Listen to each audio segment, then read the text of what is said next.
Assalamu alaikum бағбандар. Бүгін 17 июнь Ноқат районындағыз 2026 жыл 2022 жыл тегілген скина сортындағы максимум тамырына қиышылған интенсивді гиласпақта тұрауыз. Бұл жерде 4,5-2,5 схемасына тегілген.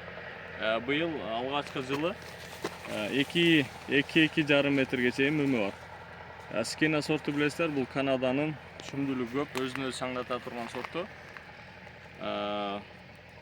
Кешкі сорт бол есептелінеді, жана дүйнө жүзүндө 15 тоннадан баштап 35-50 тоннаға чейин шүмдүүлүгүнө ээ болгон сорт.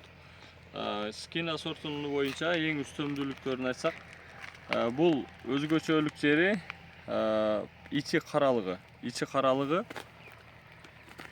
Мына ичи азыр ончу дагы пишеле экен, бирок ичи капкара болот, берки воловойлорго салыштырмалуу.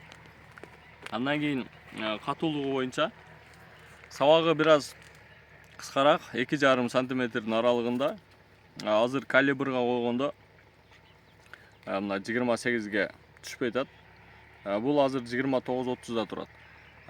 Калибрлар боюнча эң майда калибр бул 24 болуп эсептелинет. Орточо калибр 26, 28 бул ири калибр болуп эсептелинет. 28 плюс болгон болсо, демек нарагына премиум класстагы көтөрүлө берет. Демек скина сортунда кимде ким сабагы кыска экен, мөмөсү жумшак экен, экспортко жарабайт экен деген болсо, ал жалган айткан болот. Себеби бул азыр Өзбекстанда 10 жылдан бери сатылып атат. Бизде болсо, мына насип кылса 1-2 жылдан бери сатылып баштады. Эч кимде сатылбай калды, жумшак болуп калды, экспортко жарабай калды деген сөздөр угуп элекпиз.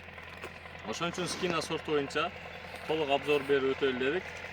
Скина сортуну ушул ичи каралык боюнча, катуулук боюнча эң рекорд коет десек болот. Себеби Кытай базарында ичи каралык боюнча эң майны бере турган нерсе ушу ичи кара болуш керек. Андан кийин бул бир гана 1-2 кемчиликтер бар. Катуу суукка чыдамы жок. Өтө катуу суук болсо мөмө бүчүрлөр пайда болбой калат. Башка жагынан өзүнө өз шаңдатыштыгы боюнча, түшүмдүүлүгү көптүгү боюнча жакшы болуп эсептелет. Эми кайсыл жерде жумшак болуп калат, кайсыл жерлерде майда болуп калат, ал нерсени туура түшүнүш керек.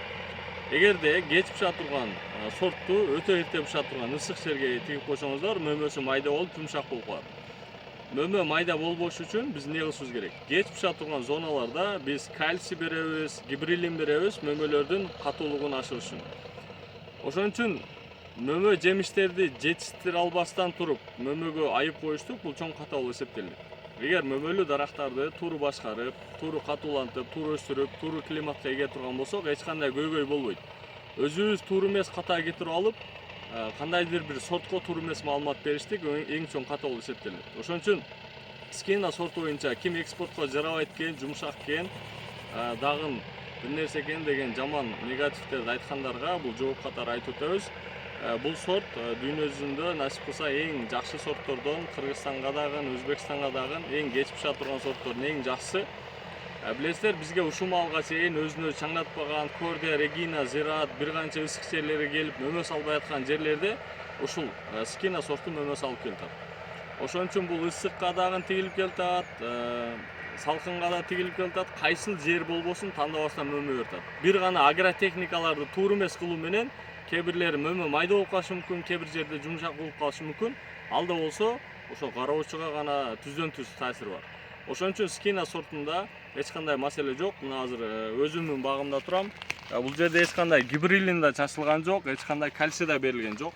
Бул бакка болгону гана жумасына суу берип, өстүрүүсүн камсыздадык, агротехникаларын сактадык. Ошол эле. Насип кылса кийинки жылдан толук жакшы мөмө киргенде дагы гибрилин, кальцийлерди берип, мөмөлөрдүн ириктетишине, башкасына өбөлгө түшөбүз. Ошон үчүн скина сорту барларга жөнөтүп коюңуздар. Эгер видео жаккан болсо лайк басып, тааныштарыңыздарга бөлүшүп, каттала элек болсоңуздар катталып коюңуздар. Жана скина сорту мына бизде азыр 17 июнда бышты. Кайсыл региондордо кайсыл убакта бышып атат жана канча сомдон сатылып атат? Бизде азыр орточо баа ошо 350 сомдон 450 сомго чейин сатылып атат. Биздин бакта али баалап неме кыла элекпиз. Эми 1-2 күн ичинде экспортер агаларыбыз эми көрүп кетет. дагы сатылып аткан убакытта дагы бир дарактан канча килограмм сатса болот, ошолордан айтып өтөбүз. Скинада ар түрдүү, мына кээ бирлеринде сабактары узун, кээ бирлеринде кыска. Ошого бул нерсе маанилүү эмес. Класста эң чоң талабы бул катуу болуш керек, ирик болуш керек, анан даамдуу болуш керек. Бул брикстерин дагы өлчөбүз. Азырынча биз шаймандарыбызды алып келбедик. Ошон үчүн бир гана калибрын гана өлчөп айттык. Ошон үчүн баардыгыңыздарга интенсивдүү убак тегип, 3-4 жылда жакшы чүм алышыңыздарга чакырып атабыз.